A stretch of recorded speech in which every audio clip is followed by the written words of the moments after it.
Hello વિદ્યાર્થી મિત્રો, welcome back. આજે આપણે વાત કરીશું પ્રકરણ નંબર 15, આપણું પર્યાવરણ. તો સૌપ્રથમ પર્યાવરણ એટલે શું એનો મતલબ સમજીએ આપણે.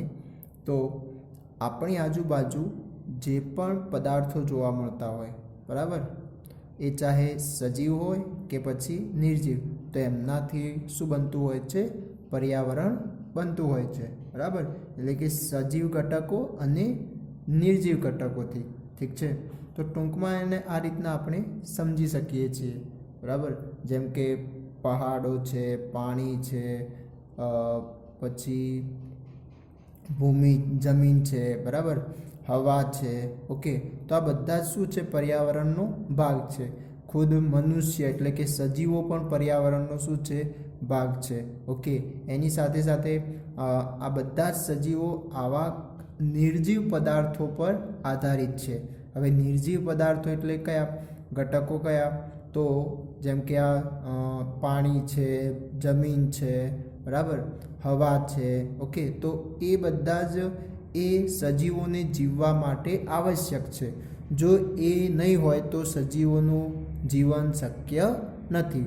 હવે આવા જે નિર્જીવ ઘટકો હોય એને અહીંયા એક શબ્દ તરીકે પણ બોલવામાં આવે છે, જેને કહેવામાં આવે છે અજૈવિક ઘટકો. શું કહીશું? અજૈવિક ઘટકો. એટલે કે અજૈવિક ઘટકોમાં આ બધા જ આવી જશે. કયા કયા? તો હવા છે, ભૂમિ છે, બરાબર, પછી પાણી છે, ઓકે, પહાડો છે, ઠીક છે, વરસાદ, પછી પ્રકાશ. તો આ બધા જ કોના અંદર સમાવેશ થઈ જશે? અજૈવિક ઘટકોમાં. અને જૈવિક ઘટકો એટલે કે તમામ સજીવ ઘટકો, સજીવ જે પણ છે, પ્રાણીઓ છે, પછી પક્ષીઓ છે, સૂક્ષ્મજીવ જીવી પ્રાણી છે, બરાબર. તો આ બધા એટલે કે બેક્ટેરિયા, ફૂગ, આ બધા જ શાના અંદર આવી જશે? જૈવિક ઘટકોમાં. એટલે ટૂંકમાં જૈવિક ઘટક એટલે સજીવો અને અજૈવિક ઘટકો એટલે નિર્જીવ, બરાબર. તો હવે જો પર્યાવરણની વ્યાખ્યા કરવી હોય તો તમે અહીંયા જોઈ શકો છો કે સજીવોના જીવન અને તેમના વિકાસને અસર કરતી બધી બાહ્ય પરિસ્થિતિ અને પરિબળોના સરવાળાને પર્યાવરણ કહે છે. એટલે કે આવા જે સજીવો છે, તો સજીવોના જીવન પર જે પણ બાહ્ય એમના આજુબાજુ રહેલી બાહ્ય અસરો અથવા બાહ્ય પરિસ્થિતિ અથવા એમના પરિબળો એ શું કરે છે? એમના ઉપર અસર કરે છે, બરાબર, એમના વિકાસ માટે, એમના જીવન માટે. ઓકે, તો એમનું જે સમન્વય છે, જે સંયોજન છે, અથવા તો જે સરવાળાને શું કહેવામાં આવે છે? પર્યાવરણ તરીકે ઓળખવામાં આવે છે.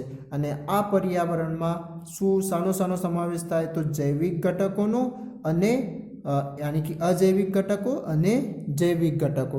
અજૈવિક ઘટકો એટલે કે જે નિર્જીવ ઘટકો છે, કુદરતી જે નિર્જીવ ઘટકો છે, એ બધા શું આવી જશે? અજૈવિક ઘટકોમાં. અને જૈવિક ઘટકો એટલે કે સજીવો બધા, બરાબર, એ કોના અંદર આવી જશે? જૈવિક ઘટકોમાં. ઠીક છે. તો આ વાત હતી પર્યાવરણ વિશે. હવે આપણે વાત કરીએ આપણો મુખ્ય મુદ્દો કે ભાઈ નિવસન તંત્ર કોને કહેવામાં આવે, બરાબર. તો નિવસન તંત્ર એટલે કે આ જે જૈવિક ઘટકો અને અજૈવિક ઘટકો જે એટલે કે એકબીજાને ટકી રહેવા માટે એકબીજા સાથે શું કરે છે? એક આંતરક્રિયા રચાય છે, બરાબર. અને આ આંતરક્રિયાથી બનતા તંત્રને શું કહેવામાં આવશે? નિવસન તંત્ર. તો તમે વ્યાખ્યા જોઈ શકો છો કે બધા સજીવો અને તેમની સાથે સંકળાયેલ ભૌતિક પર્યાવરણ. હવે ભૌતિક પર્યાવરણ એટલે આપણું જે અજૈવિક ઘટકો છે એ, બરાબર. તો એમના વચ્ચે આંતરક્રિયાથી બનતા તંત્રને શું કહેવામાં આવશે? નિવસન તંત્ર તરીકે ઓળખવામાં આવે છે. ઓકે, તો આ નિવસન તંત્રની વ્યાખ્યા થઈ જશે. હવે આ જે નિવસન તંત્ર હોય છે એ નાનું પણ હોઈ શકે, મોટું પણ હોઈ શકે, બરાબર. પછી એ એક વિશિષ્ટ પ્રકારનું બંધારણ પણ ધરાવે છે. એની સાથે સાથે સજીવો એ પેલા નિર્જીવ ઘટકો એટલે કે અજૈવિક ઘટકો સાથે એક આંતરક્રિયાથી જોડાયેલા હોય છે, બરાબર. જેમ કે પાણી છે, હવા છે, જમીન છે, તો એ બધું જ સજીવ ઘટકો માટે જરૂરી છે. એમના વગર એમનું જીવન શક્ય નથી. ઓકે, કારણ કે એમનો ઉપયોગ કરીને જ એ શું કરી શકે છે, પોતાનો વિકાસ કરી શકે છે, બરાબર, વૃદ્ધિ કરી શકે છે. ઓકે, તો હવે વાત કરીએ નિવસન તંત્રના પ્રકાર. તો નિવસન તંત્રના કેટલા પ્રકાર છે? તો મુખ્યત્વે 2 પ્રકાર છે. એક છે કુદરતી નિવસન તંત્ર અને બીજું છે કૃત્રિમ નિવસન તંત્ર. તો સૌપ્રથમ આપણે વાત કરીએ કે કુદરતી નિવસન તંત્ર. કયું? કુદરતી નિવસન તંત્ર. તો એમાં 2 પ્રકાર આવશે, એક સ્થળજ અને બીજું જલજ, બરાબર. સ્થળજ એટલે કે જે ભૂમિવાળો વિસ્તાર છે, બરાબર, જમીનવાળો વિસ્તાર છે, એને શું કહેવામાં આવશે? સ્થળજ તરીકે ઓળખવામાં આવશે, બરાબર. અને એમાં કોનો સમાવેશ થશે? તો જંગલ, પછી તૃણભૂમિ, રણ, તો આ બધાનું શું થઈ જશે? સ્થળજ નિવસન તંત્રમાં સમાવેશ થશે. હવે જે જલજ નિવસન તંત્ર હોય છે એટલે કે જ્યાં આગળ પાણી જોવા મળે, બરાબર. તો પાણીવાળા વિસ્તારો કયા કયા થઈ શકે? તો નદી છે, સરોવર છે, તળાવ છે, ઝરણા છે, દરિયો છે, બરાબર. તો આ બધા જ કોનો સમાવેશ થઈ જશે? જલજમાં, બરાબર. તો જલજ એટલે કે આમાં તમે જોશો જલજમાં પણ 2 પ્રકાર આપણે પાડી શકીએ. એક મીઠું એટલે કે મીઠું પાણી અને એક ખારું પાણી. ખારું પાણી ક્યાં આગળ જોવા મળે? દરિયામાં, બરાબર. એટલે એને ખારા જળ તરીકે પણ ઓળખી શકાય. અને જે મીઠું પાણી છે તો મીઠા જળ. તો મીઠા જળમાં નદી, સરોવર, તળાવ, ઝરણા, તો એ બધા એમાં આવી જશે. ઓકે, એના કારણે એમાં જે રહેતા પ્રાણીઓ હોય એટલે કે જે માછલીઓ વગેરે હોય એ ખારા પાણીમાં જીવી શકે નહીં, અને ખારા પાણીની માછલીઓ મીઠા પાણીમાં જીવી શકે નહીં, કારણ કે એ પર્યાવરણ એ નિવસન તંત્ર ઉપર અનુકૂળ થઈ ગયા છે, બરાબર. તો એના પ્રાણીઓ પણ શું કહે એ રીતના એ પર્યાવરણ સાથે અનુકૂળ હોવાના કારણે એ બીજા કોઈ પર્યાવરણમાં એ ટકી શકતા નથી. ઓકે, તો એમ જલજમાં તમે 2 પ્રકાર પાડી શકો છો, મીઠા જળ અને ખારા જળમાં. ઠીક છે, ખારા જળમાં તમે દરિયાનું ઉદાહરણ લઈ શકો, અને આ શું થઈ જશે? મીઠા જળમાં. આ થઈ જશે મીઠા જળ અને ખારા જળ, બરાબર. હવે વાત કરીએ કૃત્રિમ નિવસન તંત્ર. તો કૃત્રિમ નિવસન તંત્ર એટલે કે માનવ દ્વારા બનાવવામાં આવેલું હોય એને શું કહેવામાં આવશે? કૃત્રિમ અથવા તો માનવ સર્જિત નિવસન તંત્ર. તો એમાં ઉદાહરણ કયા આવી શકે? તો ખેતર છે, વાડી, માછલી ઘર, તો આ બધા શું થઈ જશે? માનવ દ્વારા નિર્માણ પામેલા છે, બરાબર. એટલે માનવ દ્વારા એ બનાવવામાં આવેલા છે. ઓકે, તો એના કારણે આવા નિવસન તંત્રને કૃત્રિમ નિવસન તંત્ર તરીકે ઓળખવામાં આવશે. તો આ નિવસન તંત્રના પ્રકાર થઈ ગયા. હવે આપણે વાત કરીએ નિવસન તંત્રના ઘટકો. શું? નિવસન તંત્રના ઘટકો. તો જે નિવસન તંત્રના ઘટકો છે એ 2 પ્રકારે છે. કયા? તો એક છે અજૈવિક ઘટકો અને બીજું છે જૈવિક ઘટકો. જે આપણે અત્યારે જ વાત કરી કે ભાઈ જૈવિક ઘટકોમાં કોનો સમાવેશ થશે? તો બધા જ નિર્જીવ ઘટકોનો. કયા ઘટકોનો? નિર્જીવ ઘટકોનો. તો એમના ઉદાહરણ આપીએ તો શું થઈ જશે? તો ભૂમિ છે, પ્રકાશ, તાપમાન, પવન, વરસાદ, ખનિજ દ્રવ્યો વગેરે, પહાડ. ઓકે, તો આ બધાનો સમાવેશ શાના અંદર થઈ જશે? અજૈવિક ઘટકોમાં થઈ જશે, બરાબર. અને આ બધા જ અજૈવિક ઘટકો સજીવના વિકાસ, એમના જીવન માટે જરૂરી હોય છે. ઓકે, અને એની સામે જૈવિક ઘટકોની વાત કરીએ તો એમાં કોનો સમાવેશ થઈ જશે? સજીવોનું. ઓકે, તો હવે સજીવો પ્રાણીઓ થઈ ગયા, મનુષ્ય, બરાબર, સૂક્ષ્મજીવી પ્રાણી. ઓકે, એટલે કે બેક્ટેરિયા, ફૂગ, તો આ બધા જ કોના અંદર સમાવેશ થઈ જશે? જૈવિક ઘટકો. ઓકે, હવે આ જે જૈવિક ઘટકો હોય છે એ 3 પ્રકાર એમના પડતા હોય છે. કયા? તો એક હોય ઉત્પાદકો, બીજું હોય ઉપભોગીઓ અને ત્રીજું છે વિઘટકો. ઠીક છે. હવે આ ઉત્પાદકો કોને કહેવામાં આવે? એટલે કે એવા સજીવો કે જે પોતાનો ખોરાક જાતે બનાવતા હોય. હવે જાતે એટલે કઈ રીતના? જેમ કે આપણે વનસ્પતિમાં જે લીલી વનસ્પતિઓ છે, ઓકે, તે પ્રકાશ સંશ્લેષણની ક્રિયાથી પોતાનો ખોરાક બનાવતી હોય છે જાતે. તો એ કોની હાજરીમાં? તો સૂર્યપ્રકાશની હાજરીમાં. અને એમના અંદર જે સૂર્ય ઉર્જાનું રાસાયણિક ઉર્જામાં રૂપાંતરણ કરતું હોય તો એવો પદાર્થ કયો હોય છે? તો એમના અંદર ક્લોરોફિલ હાજર હોય છે. બરાબર. ક્લોરોફિલની હાજરીના કારણે એ શું કરતા હોય છે? પોતાનો ખોરાક બનાવતા હોય છે. બરાબર. તો એવા સજીવોને શું કહેવામાં આવશે? ઉત્પાદકો. શું કહેવામાં આવશે? ઉત્પાદકો. ઓકે.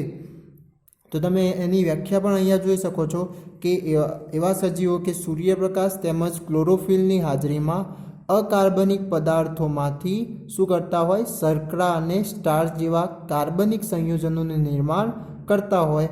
તો એવા પદાર્થોને, એવા સજીવોને કોના અંદર લેવામાં આવશે? ઉત્પાદકોમાં.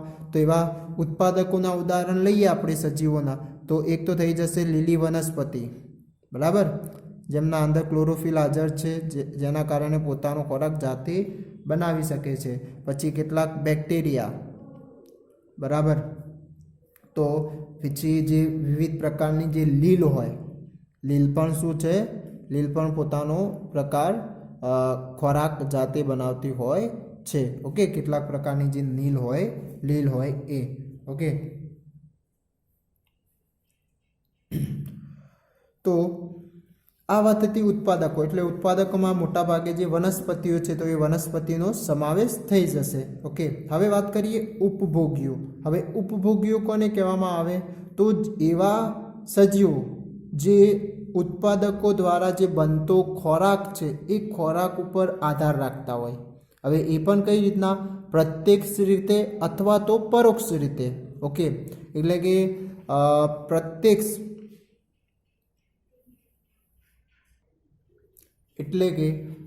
પ્રત્યક્ષનો મતલબ એટલે કે ડાયરેક્ટ જ એમનો ઉપયોગ ઉપભોગીઓ છે એ ઉત્પાદકનો ડાયરેક્ટ ઉપયોગ કરતા હોય. એટલે કઈ રીતના? જેમ કે આ હરણ છે, ગાય ભેંસ છે, તો એ ડાયરેક્ટ વનસ્પતિ ખાય છે. ઓકે. એટલે કે ઉત્પાદકોનો ડાયરેક્ટ જ ઉપયોગ કરે છે સીધો. અને બીજા શું કરશે? એમનો ડાયરેક્ટ નહીં, પરંતુ કંઈક, એટલે કે જે આપણે રોટલી ખાઈએ છીએ તો રોટલી એ ઘઉંમાંથી બને. બરાબર. એટલે કે ઘઉં આપણે ડાયરેક્ટ સીધા ખાઈ જતા નથી. ઓકે. એટલે એને લોટ બનાવીએ છીએ. બરાબર. દળીએ છીએ અને દળીને પછી રોટલી શેકવામાં આવે છે. બરાબર. રોટલી બનાવવામાં આવે છે. તો એ એક બે સ્ટેપ પછી આપણે એનો ઉપયોગ કરીએ છીએ ઉત્પાદકોનો. ઓકે. તો એ પ્રકારની જે પરિસ્થિતિ બનશે તો એને પરોક્ષ રીતે કહી શકીએ.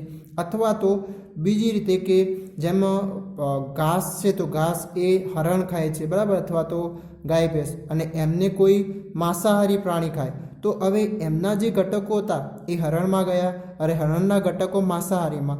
તો આ શું થઈ ગયું?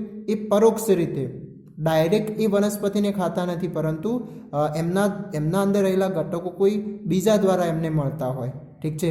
તો એ એક પરિસ્થિતિ કેવી થઈ જશે? પરોક્ષ થઈ જશે. તો આમ આવા જે ઉત્પાદકો પર એવા સજીવો જે આધાર રાખે છે ખોરાક માટે, એમને શું કહેવામાં આવશે? ઉપભોગીઓ તરીકે ઓળખવામાં આવે છે. બરાબર. હવે જે ઉપભોગીઓ હોય છે એ ઉપભોગીઓના મુખ્યત્વે 4 પ્રકાર તમે અહીંયા જોઈ શકો છો. એક છે તૃણાહારી, બીજું છે માંસાહારી, ત્રીજું છે મિશ્રાહારી અને પરોપજીવી. ઓકે. તો હવે તૃણાહારી એટલે કે જે આપણે એને સામાન્ય રીતે શાકાહારી કહેતા હોઈએ છીએ, તો જે ઘાસ ખાતા હોય. ઓકે. તો એવા પ્રાણીઓને, એટલે કે જે ઉત્પાદકો ઉપર જ આધાર રાખતા હોય. ઠીક છે. તો એમાં ટોટલી જે લીલી વનસ્પતિઓનો ખોરાક તરીકે ઉપયોગ કરતા હોય તો એમને શું કહેવામાં આવશે? તૃણાહારી પ્રાણી. બરાબર. અને એમના ઉદાહરણ લઈએ તો હરણ છે, ગાય છે, ભેંસ છે, બકરી છે, ઓકે, તો આ બધા જ શું છે, ફૂલ્લી લીલી વનસ્પતિઓ પર જ એના ખોરાક માટે આધાર રાખે છે. ઓકે, એને બીજું કેવું હોય તો આમને પ્રથમ કક્ષાના ઉપભોગી પણ કહેવામાં આવે છે. શું કહેવામાં આવે છે એમને? પ્રથમ કક્ષાના ઉપભોગી. હવે વાત કરીએ માંસાહારી પ્રાણી. તો માંસાહારી પ્રાણીમાં એટલે કે જે માંસ ખાતા હોય. હવે માંસ એટલે કે આ માંસાહારી પ્રાણી કોના પર આધાર રાખશે? તો આ તૃણાહારી પ્રાણીઓ પર આધાર રાખશે. બરાબર, જેમ કે હવે હરણ જ છે તો હરણને કોણ ખાશે? તો સિંહ છે, વાઘ છે, ચિત્તો છે. બરાબર, તો એવા પ્રાણીઓ ખાશે. તો એ શું થઈ ગયા? માંસાહારી પ્રાણી. પરંતુ આ માંસાહારી પ્રાણીમાં પણ બે પ્રકાર, એક તો દ્વિતીય કક્ષાના ઉપભોગી, બરાબર, એટલે માંસાહારી, અને તૃતીય અથવા ઉચ્ચ કક્ષાના ઉપભોગી. તો એ કઈ રીતના? તો એમાં તો દ્વિતીય કક્ષાના જે ઉપભોગી છે તો એમાં કયા આવી જશે? એટલે કે જે તૃણાહારી પ્રાણીઓ પર આધાર રાખતા હોય. બરાબર, એટલે કે તૃણાહારી પ્રાણીઓને ભક્ષણ કરતા હોય ખોરાક માટે અને એમને ખોરાક પ્રાપ્ત થાય, તો એવા પ્રાણીઓ શું આવશે? દ્વિતીય કક્ષાના ઉપભોગીમાં આવશે. બરાબર, પછી તૃતીય એટલે તૃતીય અથવા તો ઉચ્ચ કક્ષાના ઉપભોગીઓ. તો એમાં શું થશે કે આ જે દ્વિતીય કક્ષાના ઉપભોગીઓ છે એટલે કે જે માંસાહારી પ્રાણીઓ છે એમનો ખોરાક માટે ઉપયોગ કરતા હોય છે. એટલે કે માંસાહારી પ્રાણી કોઈ અન્ય માંસાહારીને ભક્ષણ કરતા હોય તો એમનો કોના અંદર સમાવેશ થશે? તૃતીય ઉચ્ચ કક્ષાના પ્રાણીઓ. જેમ કે હરણ છે તો હરણને માન લો કે ચિત્તો વગેરે અથવા દીપડો વગેરે ખોરાક માટે ભક્ષણ કરે છે. બરાબર, અને એમનું ભક્ષણ માન લો કે બીજા કોઈ માંસાહારી પ્રાણી કરતો હોય, જેમ કે સિંહ છે, વાઘ છે. ઓકે, તો એ શું થઈ ગયા? એક ઉચ્ચ પ્રકારના કક્ષાના ઉપભોગીઓ બની ગયા. અથવા તો જેમ કે ઘાસ વગેરે છે તો એ તીતીગોળો એટલે કે તીતીગોળો ખાય. બરાબર, ખોરાક માટે. પછી એ તીતીગોળાને અથવા તો જે કીટકો હોય એ કીટકોને કોણ ખાશે? તો દેડકું. ઓકે, પછી દેડકાને કોણ ખાય? તો સાપ. બરાબર, દેડકું છે, ઉંદર છે, તો એવા જે સાપ છે એને ખાશે. તો પછી સાપ એમનું શું થઈ ગયું? ઉચ્ચ પ્રકારનું ઉચ્ચ કક્ષાનો ઉપભોગી બની જશે. પછી સાપને પણ કોણ ખાશે?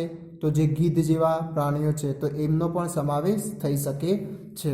ઓકે, તો આ વાત હતી માંસાહારી પ્રાણીની કે ભાઈ માંસાહારી પ્રાણી પણ બે પ્રકાર એમના પડશે, દ્વિતીય કક્ષાના ઉપભોગીઓ અને તૃતીય અથવા ઉચ્ચ કક્ષાના ઉપભોગી. હવે વાત કરીએ મિશ્રાહારી પ્રાણી. તો મિશ્રાહારી એટલે કે જે માંસ પણ ખાતા હોય અને વનસ્પતિ પણ ખાતા હોય. એટલે કે મિશ્રાહારી પ્રાણીને બીજું કેવું હોય તો સર્વાહારી પ્રાણી પણ કહેવામાં આવે છે. એટલે કે તે વનસ્પતિ અને પ્રાણી એમ બંનેનો ખોરાક તરીકે ઉપયોગમાં લઈ શકે છે. તો એમના ઉદાહરણ તરીકે વાત કરીએ તો ઉદાહરણમાં કોણ આવી શકે? તો સૌપ્રથમ તો મનુષ્ય છે, પછી કાગડો છે. બરાબર, તો આવા કેટલાય જે પ્રાણીઓ છે એ કોના અંદર આવશે? સજીવો મિશ્રાહારીમાં આવશે. ઓકે, કે જે બંને નો ઉપયોગ ખોરાક તરીકે કરી શકે છે. ઠીક છે. હવે વાત કરીએ પરોપજીવી. તો પરોપજીવી એટલે પર એટલે કે બીજા પર, અને એવા જીવો એવા સજીવો જે ખોરાક માટે બીજા સજીવ પર આધાર રાખતા હોય. બરાબર, એટલે કે એમાં તમે આ પરોપજીવી આગળ પણ ભણીને આવ્યા છો કે પરોપજીવીઓ કોના પર આધાર રાખતા હોય? ફૂલ્લી જેમનામાંથી ખોરાક મેળવતા હોય એમને કહેવામાં આવે યજમાન. બરાબર, તો એ યજમાન ઉપર આધાર રાખતા હોય છે પરોપજીવી. એમના અંદરથી ખોરાકનું શું કરતા હોય છે? શોષણ કરતા હોય છે. બરાબર, એટલે કે પ્રવાહી સ્વરૂપે અથવા તો એમના ઉપર એ આધાર રાખે. જેમ કે આમનું પરોપજીવીનું ઉદાહરણ લઈએ તો અમરવેલ. તો અમરવેલ એ શું કરશે? વૃક્ષ ઉપર પૂરી એમના ડાળીઓ પર, એમના પ્રકાંડ ઉપર, બરાબર, ત્યાં આગળ વીંટળાઈ જશે અને ટોટલી એ એમના અંદરથી ખોરાકનું શોષણ કરતો હોય છે. પછી આ જે મચ્છર વગેરે છે તો એ જે આપણું ખૂન પીવે છે. બરાબર, તો એ પણ શું થઈ ગયા? એક પરોપજીવીઓ થઈ ગયા. ઠીક છે. તો આવા બધા પ્રાણીઓ કોના અંદર આવશે? તો એ પણ ઉપભોગીઓ જ છે. ઠીક છે, તો એમના સમાવેશ કોના અંદર થશે? પરોપજીવીના અંદર થશે. ઓકે, અને એ મોટા ભાગે એવા સજીવો શું કરે છે? યજમાનમાંથી પ્રવાહી સ્વરૂપે ખોરાકનું શોષણ કરતા હોય છે. બરાબર, સીધું. ઠીક છે, તો ઉપભોગ્યોના 4 પ્રકાર થઈ જશે: તૃણાહારી, માંસાહારી, મિશ્રાહારી અને પરોપજીવી. હવે વાત કરીએ વિઘટકો વિશે. એટલે જૈવિક ઘટકોમાં વિઘટકો કોને કહેવામાં આવશે? તો વિઘટકો એટલે જે પણ તમે આપણે જોતા હોઈએ છીએ કે ભાઈ મૃત વનસ્પતિ અથવા તો મૃત પ્રાણી હોય તો એ ક્યાંક જમીન પર પડ્યું હોય, બરાબર, તો એ થોડા દિવસો બાદ કોઈ એને હટાવ્યું ના હોય તો શું થઈ જાય છે? જાતે જ ત્યાં જમીનમાં ભળી જાય છે.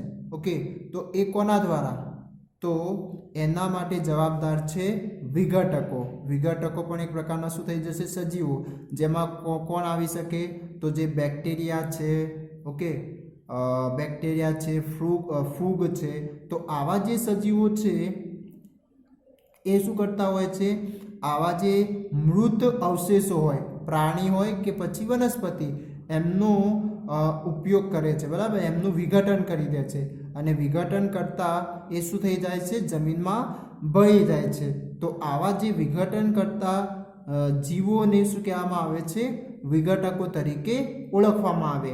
ઓકે, તો વિઘટકોની તમે અહીંયા વ્યાખ્યા જોઈ શકો કે ભાઈ એ શું કરતા હોય? તો જટિલ કાર્બનિક પદાર્થોનું સરળ અકાર્બનિક પદાર્થોમાં વિઘટન કરતા સજીવોને વિઘટકો કહે છે. તો આવા જે મૃત અવશેષો એટલે કે પ્રાણી હોય કે વનસ્પતિ હોય તેમના અંદર જટિલ કાર્બનિક પદાર્થો રહેલા હોય છે. બરાબર, તો એમનું વિઘટન કરે છે અને શામાં ફેરવી આપે છે? સરળ અકાર્બનિક પદાર્થમાં ફેરવે છે. અને જે પછી જમીનમાં ખનિજ દ્રવ્યો સ્વરૂપે ભળી જાય છે અને એ પછી વનસ્પતિ દ્વારા ઉપયોગમાં લેવાય છે. ઓકે, તો એવા જે વિઘટન કરતા સજીવોને શું કહેવામાં આવશે? વિઘટકો. અને એમાં કોણ આવી શકે? તો બેક્ટેરિયા છે, ફૂગ છે. બરાબર, તો આ બધા વિઘટકોના અંદર સમાવેશ થશે. ઠીક છે, તો આ વાત હતી નિવસન તંત્રના ઘટકો. તો તમે જોઈ શકો છો આ પ્રશ્ન મોટા પ્રશ્ન તરીકે પણ પૂછાઈ શકે કે નિવસન તંત્રના ઘટકો સમજાવો. તો તમે આ આખો ફ્લો ચાર્ટ દોરીને પણ સમજાવી શકો છો. એના એક બે વાક્યમાં મુદ્દાઓ હરેકના લખીને. બરાબર, 3 થી 4 માર્ક્સમાં આવે તો. ઠીક છે, અને બીજું એમની વ્યાખ્યા સ્વરૂપે પણ પૂછાઈ શકે તો એ પણ યાદ રાખવું. એની સાથે જૈવિક અને અજૈવિક ઘટકોનો તફાવત પણ આવી શકે છે. ઓકે, તો જૈવિક ઘટકો કોને કહેવાય? એના ઉદાહરણ શું આવે? તો તમે એ મુદ્દામાં લખી શકો છો. ઠીક છે, બીજી મોટા ભાગે વ્યાખ્યાઓ અને એમના અંદર કયા ઘટકોનો સમાવેશ થાય છે. ઠીક છે, તો આજે આપણે આ નિવસન તંત્રના ઘટકો અને સંઘટકો વિશે વાત કરી. Okay, thank you.